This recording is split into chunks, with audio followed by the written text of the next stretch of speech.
Goalkeeper Bruno is back in prison. After 2 months on the run, the escape of the former captain and Flamengo icon ended on Thursday night. Bruno was arrested in a house in the city of São Pedro da Aldeia, in the Lakes region, here in Rio de Janeiro, with little luxury or sophistication, and no resistance either. The former soccer player turned himself into the police and was taken to the local police station. The man who once had Maracanã at his feet was found in a joint operation by the police of Rio de Janeiro and Minas Gerais. Now, if you think that Bruno was arrested again just for disappearing, you're completely mistaken. What truly sealed Bruno's fate was a daring trip to Acre, a clumsy attempt to return to the field, and a series of violations of court orders. All of this was complemented by a bizarre detail, a dark detail from the other side of the ocean. Stay with me, because I'm going to tell you now what could be the final chapter and one of the most shocking in the Elisa Samudio story.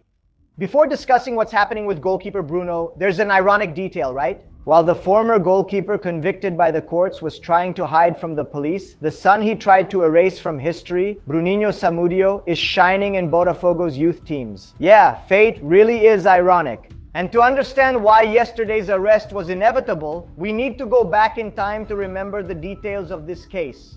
That could be part of a true crime series script, but it's a very real story, one of the most shocking cases in the history of Brazilian sports.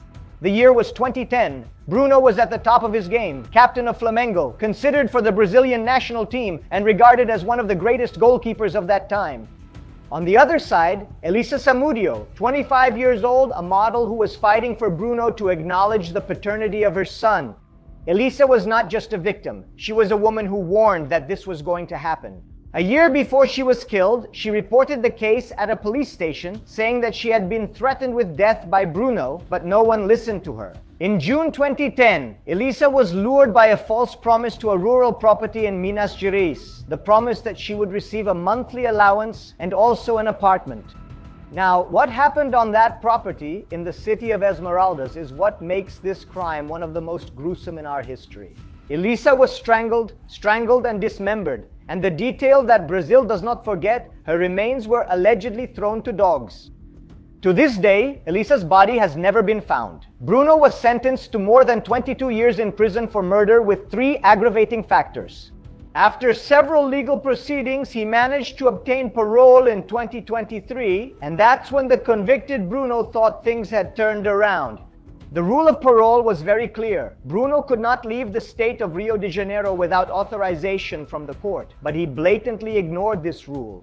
In February of this year, Bruno traveled to Acre, in the northern region of the country, and signed a contract with a club called Vasco. It has nothing to do with the Vasco from Rio de Janeiro. It's Vasco from Acre. Bruno even played for them. He went onto the field in a Copa do Brasil match. It wasn't a slip-up, no. It was a pattern. The Public Prosecutor's Office of Rio de Janeiro listed that, in the last 3 years, first, Bruno did not keep his address updated as required by the court. Second, he went to Maracanã, a place that was forbidden for him, and he also traveled without giving any explanations. The former goalkeeper acted as if his sentence was over. On March 5, 2026, the court lost patience and issued a new arrest warrant. Bruno became a fugitive from justice again. He even had a wanted poster released by Disque Denuncia. There's yet another twist to this story, as if that wasn't enough. While goalkeeper Bruno was on the run, fleeing from the police at the beginning of this year, a passport belonging to Elisa Samudio, which she used in 2007, was mysteriously found on the other side of the ocean, in Portugal. Legally, no, this doesn't change anything. The case is officially closed, but emotionally and symbolically, it's a punch in the gut. It's as if Elisa's past is resurfacing. While her killer was simply trying to restart his career, to resume his life as if nothing had happened. So what happens now? The Public Prosecutor's Office wants Bruno to be returned to prison until the end of his sentence, which is set for the year 2031. No more benefits, no more trips. The question I have for you is very direct. Do you think the Brazilian justice system has been too lenient with goalkeeper Bruno in recent years? Let's remember that.